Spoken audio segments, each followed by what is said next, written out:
İyi günler arkadaşlar. Kanalımıza hoş geldiniz. Bugün sizler için iki sevilen oyuncularımız Can Yaman ve Demet Özdemir'den yepyeni videolarını fanları için hazırladık. Onlar Erkenci Kuş dizisinde rol almış ve sevgili olmuştular ve bir süre sonra yollarını ayırdılar.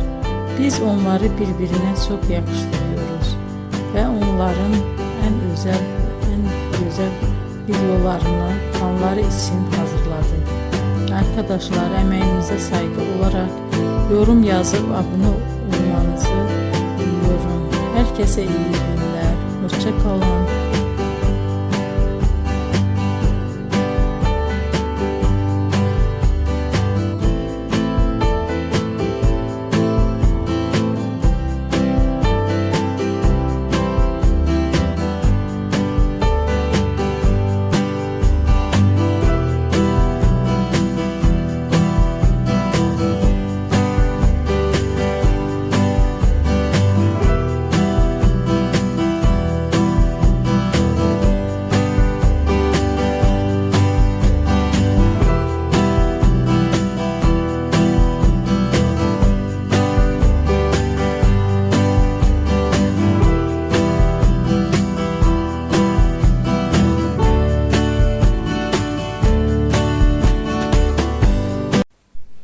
İyi günler arkadaşlar.